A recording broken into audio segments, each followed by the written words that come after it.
Hello', যদি আপুনি ফ্ৰীতে এষ্ট্ৰলজি শিকিব বিচাৰে ভিডিঅ'ৰ জৰিয়তে তেতিয়াহ'লে এই পেজটো ফ'ল' কৰি ল'ব কাৰণ মোৰ গ'ল হৈছে প্ৰতিগৰাকী অসমীয়াকে ইমানখিনি এষ্ট্ৰলজি শিকোৱা যাতে তেওঁলোকে নিজৰ জন্মকুণ্ডলীখন নিজেই পঢ়িব পাৰে বা সৰু সৰু কথাৰ কাৰণে পণ্ডিতৰ ওচৰলৈ যাবলগীয়া নহয়।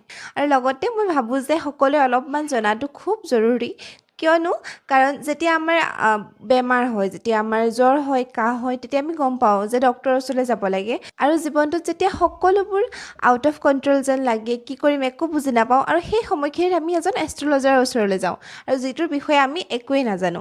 সেইবাবে অকণমান জানিলে সকলোৰে সহায় হ'ব আৰু আমি যিমানেই কওঁ যে এষ্ট্ৰলজি আমি বিশ্বাস নকৰোঁ বা মই নামানো কিন্তু তথাপিও দেখিব যে সকলোৰে জীৱনত এষ্ট্ৰলজি জন্মৰ পৰাই জড়িত হৈ থাকে। এটা সন্তান জন্ম হোৱাৰ লগে লগে আমি এখন জন্মকুণ্ডলী বনাওঁ আৰু নামটো সেইমতে দিওঁ। চ' যিটো বস্তুৰ লগত আমি ইমান সৰুৰ পৰা জড়িত হৈ থাকোঁ, আমাৰ লগত জড়িত হৈ থাকে সেই বিষয়ে অলপমান জনাটো জৰুৰী নহয়নে? যেতিয়া মই প্ৰথমে ভিডিঅ'সমূহ বনাব লৈছিলোঁ তেতিয়া প্ৰথম ভিডিঅ'টোতে মই থুলমূলকৈ কৈছিলোঁ যে কিয় মই এই জাৰ্ণিটো আৰম্ভ কৰিলোঁ, কিন্তু আজি ভাবিছোঁ অকণমান বহলীয়াকৈ আপোনালোকৰ লগত কথা পাতোঁ।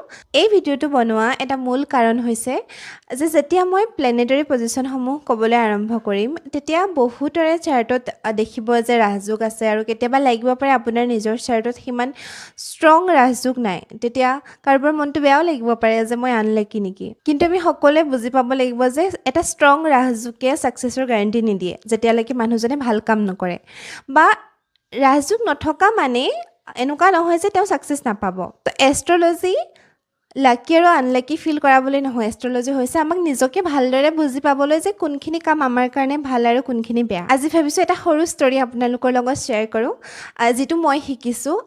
মই ককা আইতাৰ লগত ডাঙৰ হোৱা, মোৰ মাৰ মাক দেউতাক 3 বছৰমানৰ পৰাই তেওঁলোকৰ লগত থকা ককা আইতা আৰু মই। আৰু এখন আধ্যাত্মিক ঘৰ বুলি ক'ব লাগিব কাৰণ ককা আছিলে বৈষ্ণৱ, তেওঁ ৰাতিপুৱা গধূলি নাম প্ৰসংগ কৰে, গাঁৱত যিটো নাম গোৱা বুলি কয়, তাল বজাই নাম গাই যে, চ' ৰাতিপুৱা গধূলি সেয়া হয় আৰু ভাগৱত পাঠ হয় ভাদ মাহত। ভাগৱত আৰু গীতাৰ সৰু সৰু কাহিনীবোৰ ককাই বিভিন্ন সময়ত শ্বেয়াৰ কৰি থাকে মোৰ লগত। তেতিয়া কিছুমান কথা বুজি পোৱা নাছিলোঁ যদিও এতিয়া মনত পৰি সৰু সৰু কিছুমান কথা মনত পৰি থাকে যাৰ পৰা বিভিন্ন সময়ত বিভিন্ন ষ্টেজত লাইফত বেলেগ বেলেগ মেছেজ পোৱা যায়। তাৰে এটা সৰু কাহিনী আপোনালোকৰ লগত শ্বেয়াৰ কৰোঁ। এইটো চাই ককাই মোক এইটো বুজাবৰ কাৰণে কৈছিলে যাতে ভাল কৰ্মৰ ফল সদায় ভালেই হয়। চ' এই কাহিনীটো হৈছে মহাভাৰতৰ কুৰুক্ষেত্ৰৰ যুদ্ধৰ সময়ৰ, যেতিয়া দুৰ্যোধনে এজন এষ্ট্ৰলজাৰৰ লগত পৰামৰ্শ কৰি গম পাইছিলে যে এতিয়া যদি যুদ্ধ হয় প্লেনেটাৰী পজিশ্যনে তেওঁক ফেভাৰ কৰিব, মানে দুৰ্যোধনক ফেভাৰ কৰিব।